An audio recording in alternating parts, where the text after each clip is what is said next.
चौथी पास राजा को समझ ही नहीं आ रहा कि देश कैसे संभाले। एक दिन कहते हैं 2000 का नोट आएगा, 5 साल बाद कहते हैं 2000 का नोट जाएगा। अरे इनको समझ ही नहीं है। आप लोगों ने कोई समझदार प्रधानमंत्री बनाया होता, कम से कम ये तो बता देगा 2000 का नोट आएगा कि जाएगा।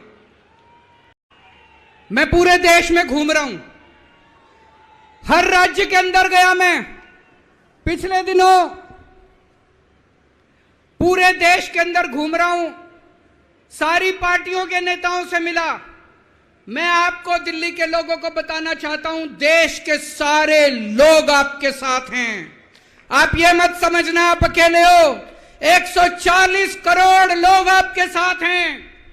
वेस्ट बंगाल के लोग आपके साथ हैं, तमिलनाडु के लोग आपके साथ हैं, केरला के लोग आपके साथ हैं, महाराष्ट्र के लोग आपके साथ हैं, बिहार के लोग आपके साथ हैं, उत्तर प्रदेश के लोग आपके साथ हैं, मध्य प्रदेश के लोग आपके साथ हैं। 140 करोड़ लोग मिलके इस अध्यादेश का विरोध करेंगे, जनतंत्र को बचाएंगे दोस्तों।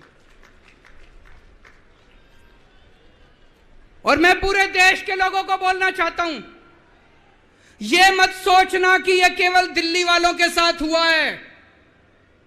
मुझे अंदर से पता चला यह मोदी जी का पहला वार है।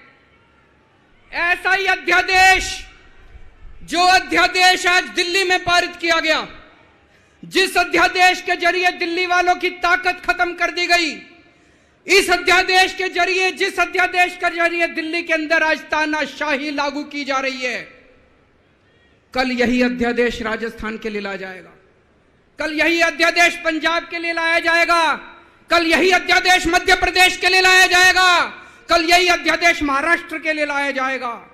इसे अभी रोकना पड़ेगा, सबको मिलकर अभी रोकना पड़ेगा दोस्तों। इस मुख्यमंत्री की।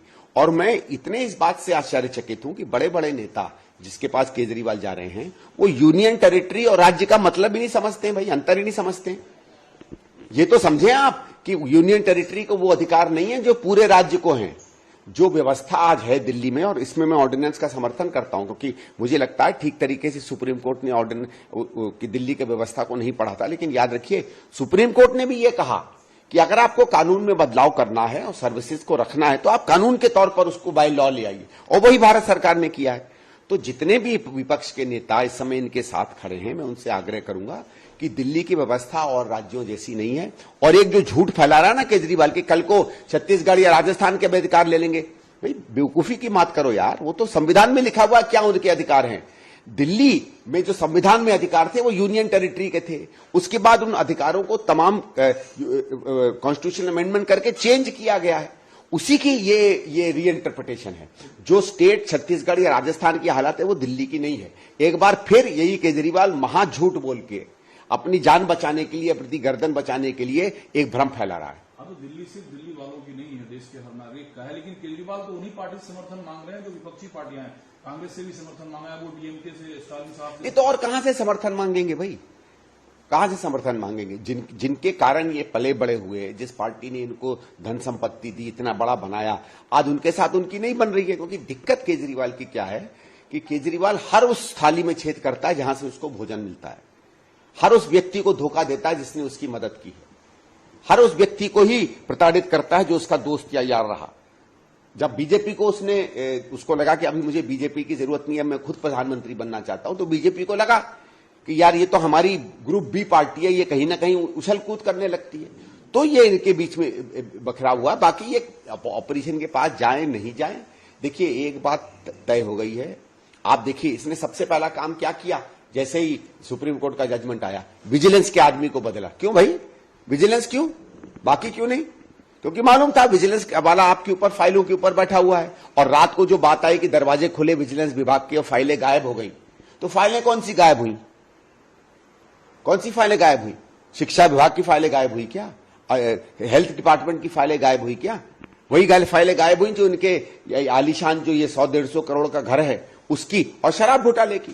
लेकिन अब तो बीजेपी साफ कह रही है कि जो भी विपक्ष की पार्टियां, जो नेता ऑर्डिनेंस के खिलाफ केजरीवाल के समर्थन में खड़ा होगा ये साफ माना जाएगा कि वो भ्रष्टाचारी और भ्रष्टाचार के साथ खड़ा हो रहा है। नहीं, देखिए ये तर्क सही नहीं है, क्योंकि केजरीवाल जो है इसको एक संवैधानिक विषय बना के लोगों को समझा रहा है।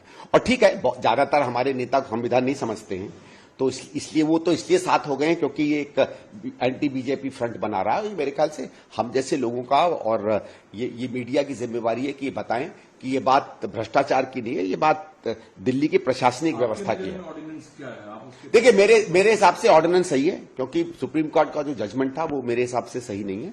दूसरा, सुप्रीम कोर्ट ने भी कहा अपने शायद 94 या 95 पैराग्राफ नंबर में, मुझे ठीक से याद नहीं है, कि अगर भारत सरकार इस व्यवस्था को बदलना चाहती है तो अभी उसने प्रशासनिक आदेशों से बदला है, प्रशासनिक आदेशों की जगह उसको कानूनी तरीके से बदले, और वही भारत सरकार कर रही है।